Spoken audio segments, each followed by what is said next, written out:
అట్లా ప్రారంభమైనటువంటి సభ, ఆ సభలో ఎవరున్నారు ఆంధ్ర మహాసభ దీంట్లో? ఆనాడు ఎక్కువ మంది వకీళ్ళు ఉండేవాళ్ళు. ఆ వకీలాత్ చేస్తూ పనిచేస్తూ కూడా వాళ్ళకు కూడా ఏమిటంటే, ఏమో ఇంత చదువుకున్నాం, దేశం అయింది, మనకి ఈ రాష్ట్రంలో మనకి ఏ హక్కులు లేవు, ఇంత బానిస బతుకున్నాం, వాడికేమో ఆ ఉద్యోగం వస్తుంది, మనకి ఇంతగా ఉంది, ఒక ఫీలింగ్ ఉంది.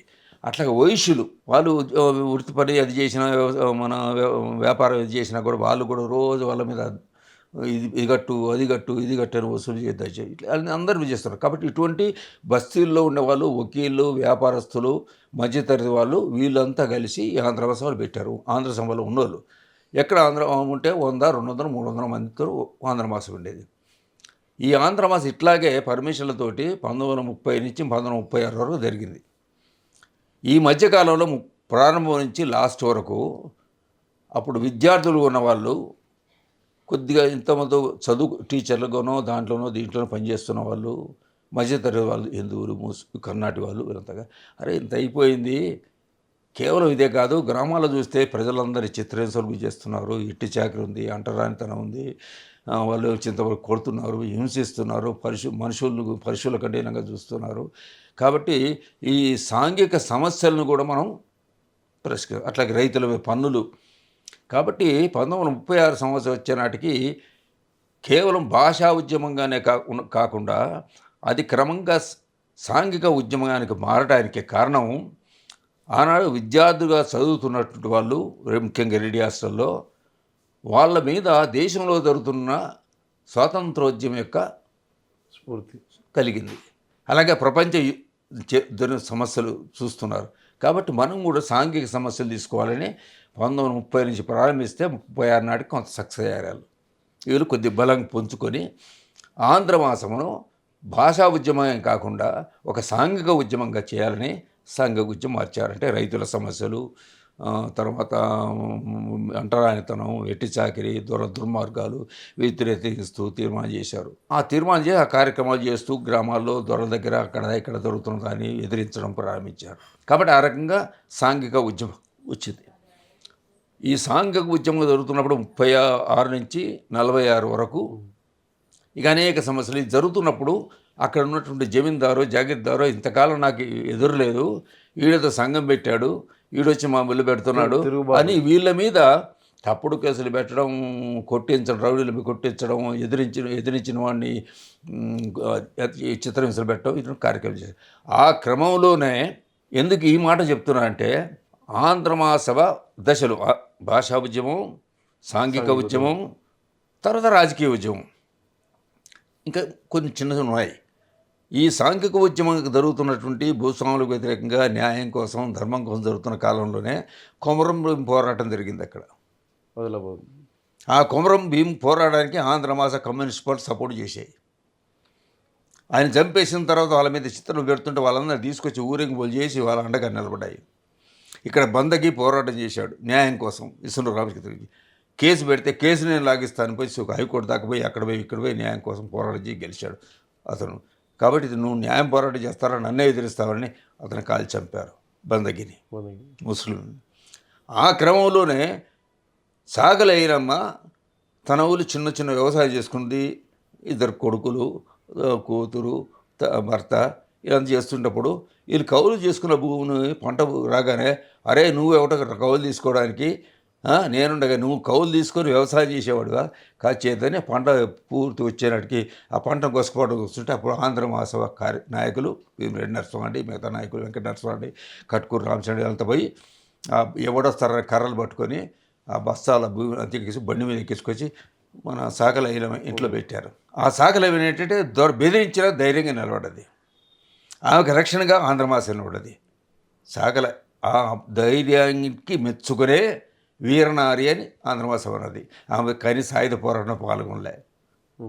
సాయుధ పోరాటంతో సంబంధం లేదు, సింపదేదిగా ఉంది కానీ ఆమె సంబంధం.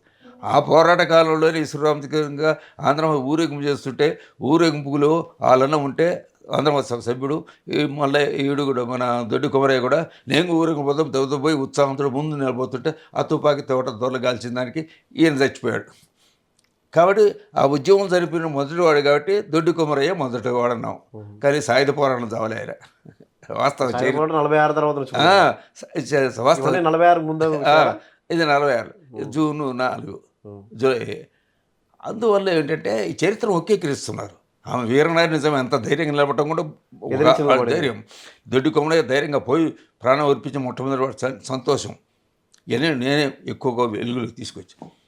తర్వాత 1940 ఈ మిగతా చరిత్ర అంతా అందరికి తెలిసింది, చెప్పింది చెప్పకాకుండా 1946 వచ్చిన నాటికి సాయుధ పోరాటం ఎందుకు ప్రారంభమైంది.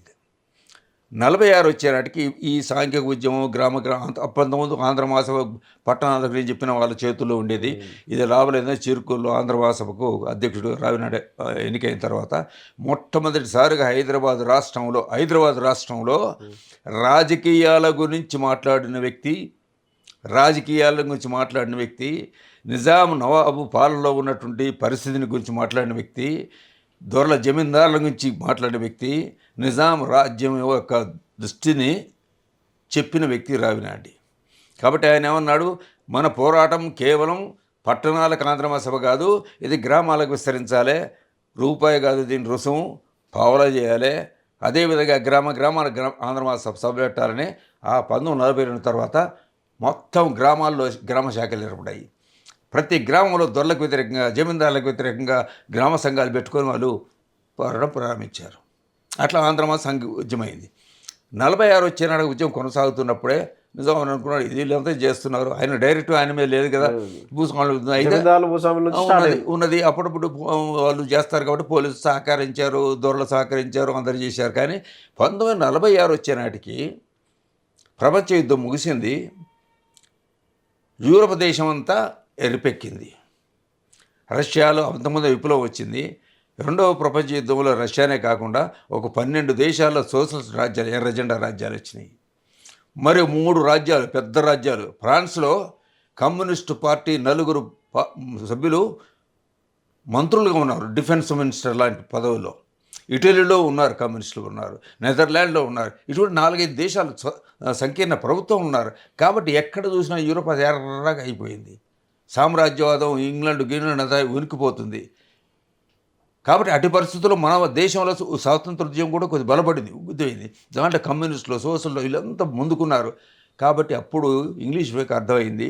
ఇక సుభాష్ చంద్రబోస్ సాయుధ పోరాటం తీసుకొచ్చాడు. ఇక్కడ నావికుల తిరుగుబాటు మొదలైంది, అక్కడ వైమానికుల తిరుగుబాటు మొదలైంది, కార్మికుల సత్యాగ్రహాలు అవుతున్నాయి. దేశమంతా ఉంది, వాడు ఉన్నదంతా ఇంగ్లీష్ వాడు, ఇక్కడ సైన్యం ఇక్కడ 40,000. ఈడేం చేస్తాడు, ప్రపంచం మారింది, సుభాష్ చంద్రబోస్ యుద్ధం తీసుకొని సరిహద్దు దాకా వచ్చాడు, వీళ్ళందరూ తిరగబడుతున్నారు, ఇక నా రాజ్యం నిలబడుతున్నా. అప్పుడు అర్థమైంది వాడికి. అర్థమై ఏదో రకంగా ఈ పెద్ద దేశమైన భారతదేశంతో మనం సంధి చేసుకొని ఇక మన రాజ్యాన్ని నిలబెట్టుకోలేము, మనం కాపాడుకోలేము, స్వాతంత్రం ఇచ్చి స్నేహితులు ఉండటం మంచిది, మనం కొద్దిగా లాభం మా ఫ్యాక్టరీలు ఉంటే కాపాడుకుందాము అనుకొని మేము స్వాతంత్రం ఇస్తున్నామని చెప్పి అట్లీ గారు ప్రకటించాడు. అంటే ఇక సంవత్సరం ఇప్పుడు అనుకుంటే సంవత్సరం పాటు కొద్దిగా అన్ని ఏర్పాట్లు జరగాలి కదా, ఇస్తున్నాము, వచ్చే సంవత్సరం నాటికి స్వాతంత్రం వస్తున్నాయి.